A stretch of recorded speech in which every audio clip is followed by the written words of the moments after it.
The ocean floor is not silent, it is screaming, and someone was listening in 1976. Deep beneath the Barents Sea, a series of experimental acoustic sensors were installed by a covert Soviet naval division known only as Sector 4. Their mission was simple in theory: map the ambient noise of the Arctic Sea, but by the winter of 1977, the reports coming back to Moscow stopped being about seismic activity or whale migrations. They started reporting rhythmic, mechanical pulses that originated from beneath the crust, not from the water itself. Consider for a moment the sheer scale of the Soviet obsession with control. During the Cold War, the USSR wasn't just building missiles. They were building an infrastructure of surveillance that touched every square inch of their territory, and, by extension, the unreachable corners of the globe. Sector 4 was an offshoot of the Zvezda project, tasked with tracking Western submarines.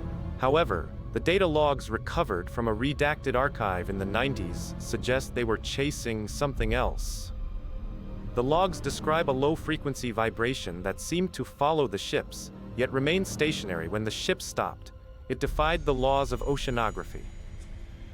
In early February 1977, the lead engineer of the project, Dr. Nikolai Volkov, filed a report stating that the signal was not terrestrial. He wasn't talking about aliens. He was talking about something far more grounded and terrifying. He believed the signal was an encrypted broadcast coming from a dormant military installation on the seabed that had been forgotten since the closing days of World War II. Think about the implications. A German U-boat bunker, or perhaps a secret research facility, fully automated and still broadcasting after 3 decades in total darkness. The water pressure at that depth would crush a human skull in milliseconds, yet this thing had survived for 30 years. Then came the silence. On the night of March 14, 1977, the entire monitoring station on the island of Kaldin went dark. No distress call. No signs of a struggle. When the relief crew arrived 48 hours later, they found the equipment cabinets open and the magnetic tapes missing. The most unsettling detail isn't what they found, it's what they didn't find.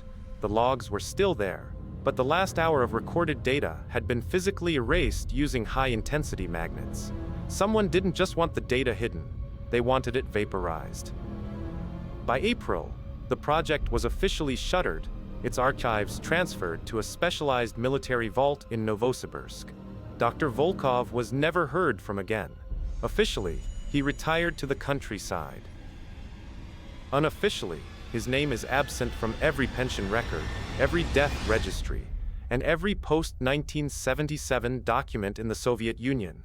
He became a ghost in a machine he helped build. But the mystery doesn't end with a missing scientist. 2 years later, a civilian diver working on a routine pipe inspection near the same coordinates reported seeing something massive reflected in his floodlights. He described it as a colony of steel, a sprawling complex of interconnected tubes and rusted valves that seemed to be vibrating in sync with the current. He was told by his superiors that he had suffered nitrogen narcosis and that the pipes were just natural rock formations. But natural rocks don't have rivets. They don't have rusted emergency hatches that look exactly like 1940s-era submarine escape lids. As you look into these frozen archives, you realize that the most dangerous secrets aren't kept in bunkers. They are kept in the noise. The Soviets were trying to filter the ocean, hoping to find a clear channel, but instead, they found the heartbeat of a forgotten era. What happens when you realize the Cold War wasn't just between two nations, but against something that had been waiting beneath the ice for much longer than any of us have been alive?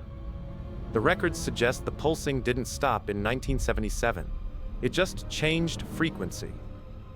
It moved from the Barents Sea to the deep trenches of the Pacific, and if you listen closely to the right frequencies today, even with modern equipment, that same erratic, mechanical heartbeat still pulses back at you. It is a reminder that we are merely guests on the surface of a world that belongs, entirely, to the things we chose to bury. Does the ocean keep secrets because it wants to, or because we are simply too afraid to dive deep enough to reclaim them.